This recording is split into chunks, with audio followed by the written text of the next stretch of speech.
Este canal, este espacio, como ya saben, es de la comunidad. Se alimenta de las historias que la gente decide contarnos y agradecemos infinitamente esa confianza. En esta ocasión hemos seleccionado algunas de las experiencias más escalofriantes que se han relatado recientemente en el grupo de Facebook de la comunidad Relatos de la Noche, al cual, como siempre, están invitados a unirse. Bienvenidos y bienvenidas a esta canasta de cuentos de horror. Están escuchando Relatos de la Noche.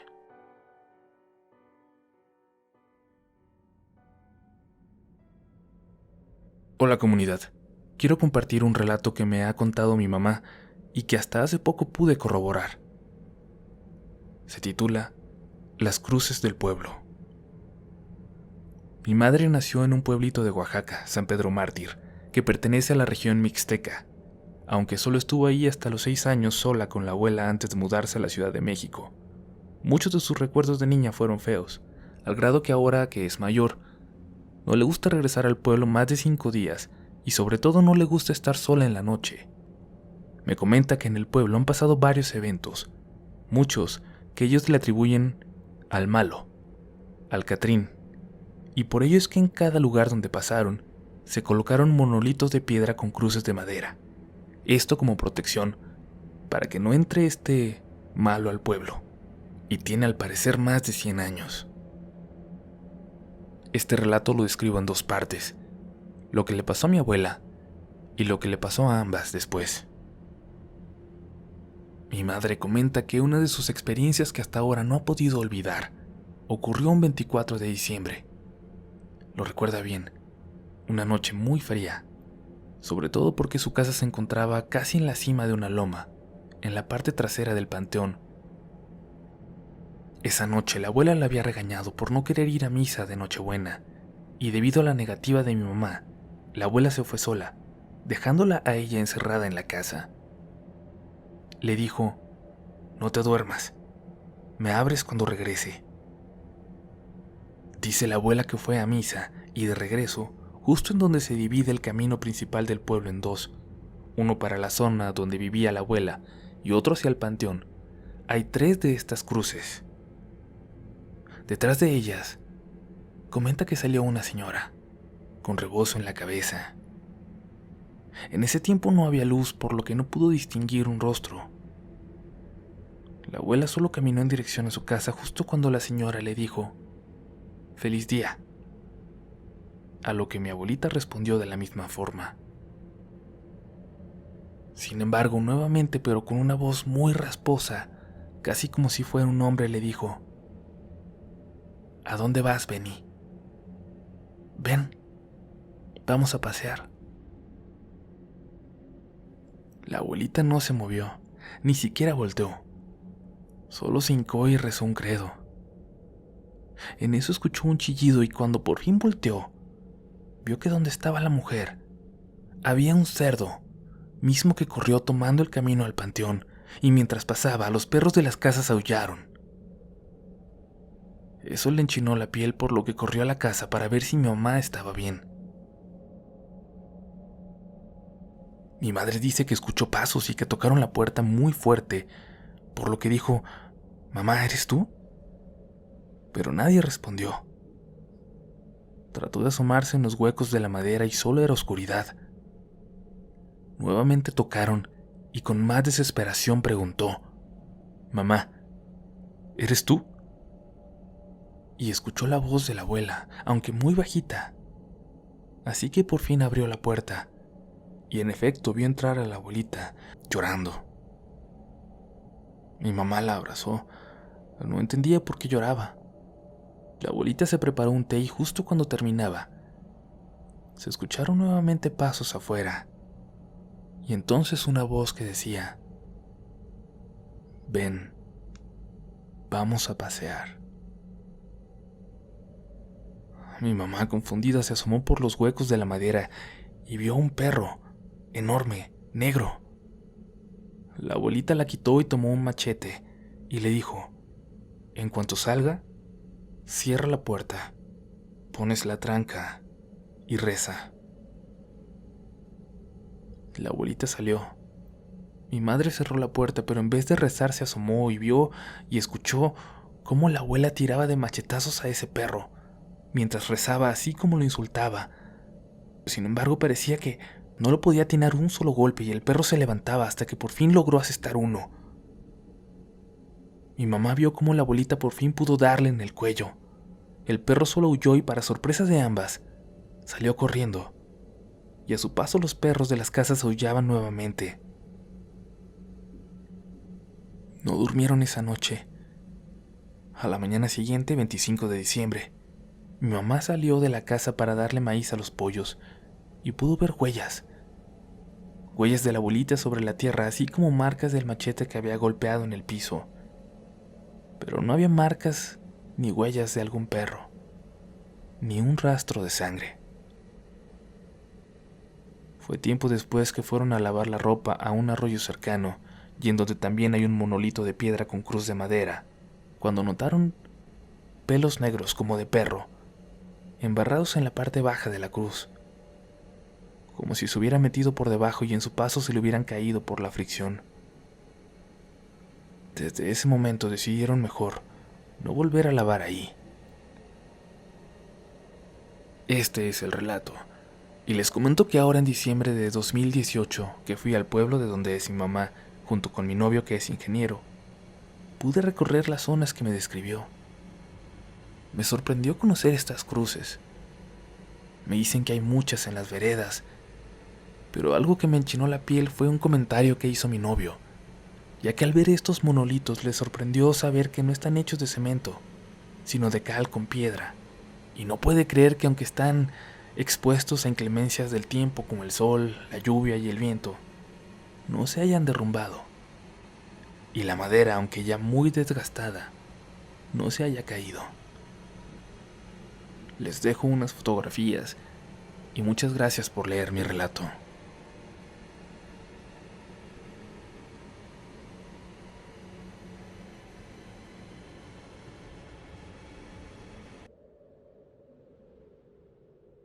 Este relato lo obtuve de un buen amigo en una de esas clásicas veladas donde a veces las personas se reúnen a contar historias de terror.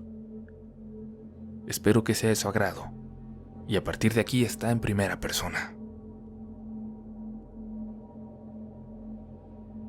Esta es una extraña historia que viví hace muchos años cuando era todavía un niño de 11. Mi padre es de un pueblo del interior, y en algunas ocasiones nos llevó a mi madre, a mi hermana menor y a mí a pasar vacaciones de fin de año allá, en el pueblo donde vivían mis abuelos paternos. Ahí la casa era la típica casa grande de pueblo, con un patio enorme lleno de árboles frutales de todo tipo, y el aroma que de ellos se desprendía era exquisito. Recuerdo que producto de nuestros viajes anteriores a ese pueblo, yo me había hecho ya de algunos amigos que esperaban con ansias mi visita para jugar con mi balón de fútbol y mi bicicleta, con los cuales nos divertíamos mucho en las tardes de juego. Ellos eran niños acostumbrados a la vida del campo y la naturaleza.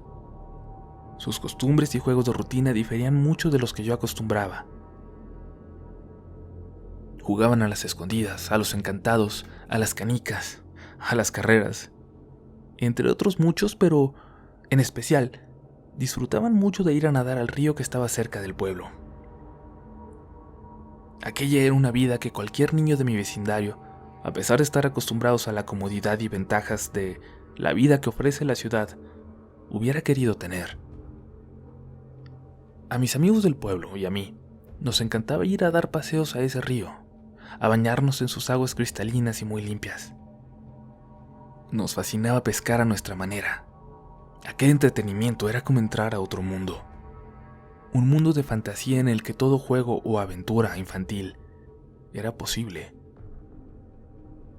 Sin embargo, a los adultos parecía no gustarles la idea dizque por peligroso, ya que no era bueno para los niños que anduvieran solos en el río. Yo en lo personal, sabía que aquella preocupación de parte de nuestros padres era hasta cierto punto innecesaria, puesto que el pueblo era tranquilo, donde todos se conocían, y los chicos, a pesar de sus cortas edades, eran ya excelentes nadadores.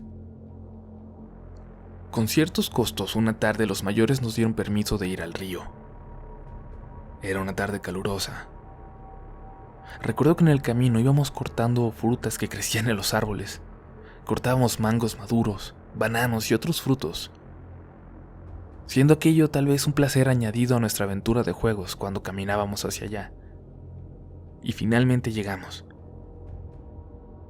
Éramos al menos un grupo de 6 chicos, y sin pensarlo demasiado nos lanzamos al río desde una roca alta para dar pequeños clavados. El agua se sentía deliciosamente fresca, dado que esa parte donde estábamos nadando era una especie de poza rodeada de árboles que aportaban frescura y un gran ambiente con su sombra a nuestro alrededor. Después de un rato salimos del agua para comer la fruta que habíamos llevado, y luego nos acostamos en el pasto. Nos pusimos a hablar así acostados como estábamos, y después de un rato creo que nos quedamos dormidos. Despertamos y recuerdo que volvimos un rato más al agua. Ya empezaba a caer la tarde, y el sol era leve. Nos ubicamos en una parte semiseca de la poza y jugábamos a aventarnos agua los unos a los otros con nuestras manos. Nos entreteníamos mucho en esos momentos cuando de repente escuchamos todos claramente un silbido. Un silbido agudo pero suave y sonoro. Nos quedamos mirando y luego volteamos a todos lados, hacia los árboles tratando de hallar de dónde provenían aquellos silbidos. De repente Luis, quien era el mayor del grupo, gritó: «¡Hey! ¿Quién es el que silba?». Hubo silencio, y luego Luis preguntó nuevamente: «¿Quién anda ahí?». En lo personal, confieso que tuve cierto temor ya que aquello era inusual. Sin embargo, y saliendo desde las sombras detrás de los árboles, apareció un niño, más o menos de nuestra edad.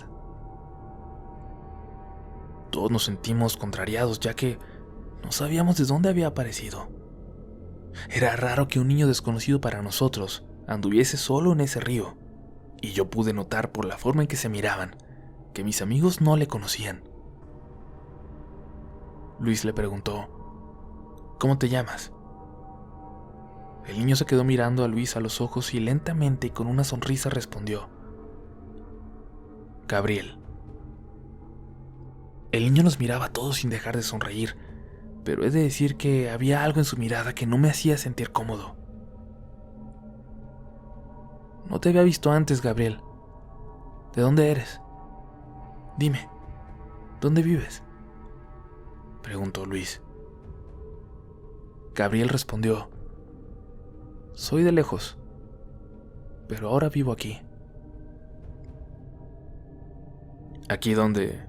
¿En el río?», preguntó Luis. «Sí, aquí», dijo aquel niño. Luego Gabriel, mirándonos fijamente, nos dijo: «¿Puedo jugar con ustedes?». Nos miramos y después de unos instantes y casi a un tiempo, movimos nuestras cabezas afirmativamente. El chico sonrió y luego caminó hasta dentro del agua. Pasó al lado de nosotros y se dirigió lentamente hacia la parte más profunda de la poza. Cuando pasó junto a nosotros pude verle más claramente. Su piel era oscura y su cabello era muy negro. Cuando estuvo junto a mí, me miró, lo cual me hizo estremecerme un poco asustado, ya que podría jurar que había en su mirada cierta chispa de burla. Luis le dijo: «Hey, no, espera. No vayas a nadar ahí porque está muy profundo». El niño ignoró a Luis y poco a poco se sumergió totalmente en las aguas del río, así como un pez en el agua, desapareciendo por completo de nuestra vista. Nos quedamos unos segundos viendo hacia ahí y el chico no salía. Luego las aguas dejaron de moverse y fueron quedando tranquilas.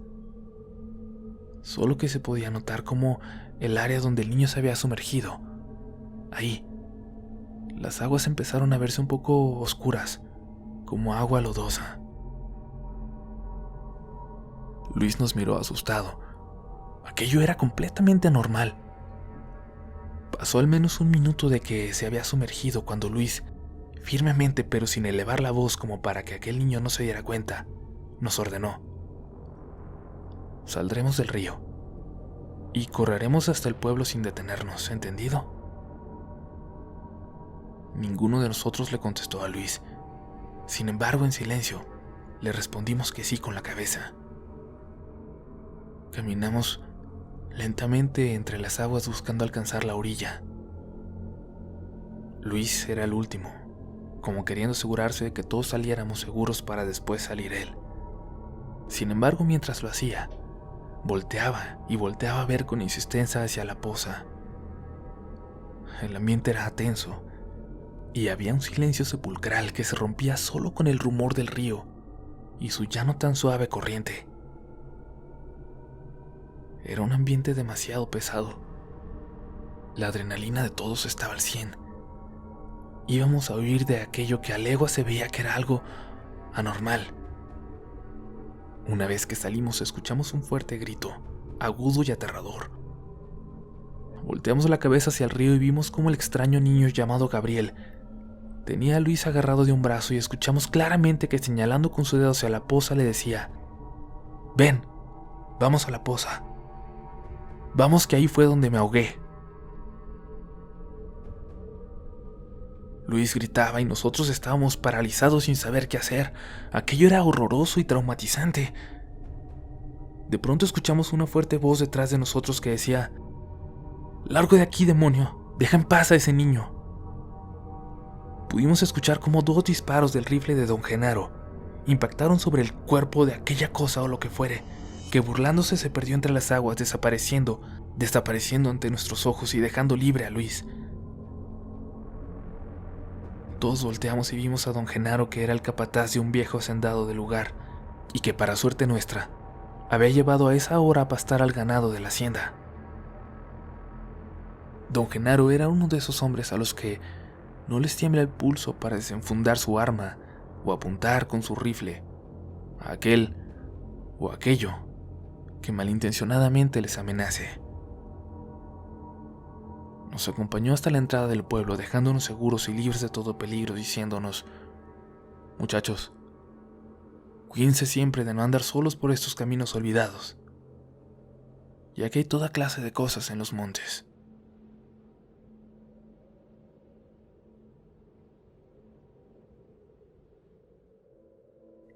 Mi papá acostumbraba a rezar cada día el rosario, pero en una ocasión, en los últimos meses de su vida, empezó a gritarle a mi mamá pidiendo ayuda.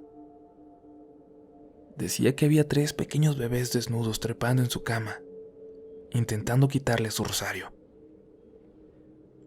Él le decía a mi mamá: míralos, me quieren quitar el rosario.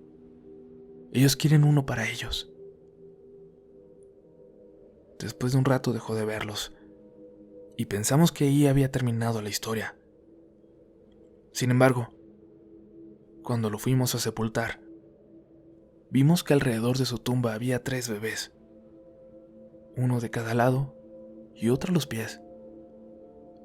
Eran pequeñas tumbas de bebés que apenas tenían meses de nacidos cuando se despidieron de este mundo.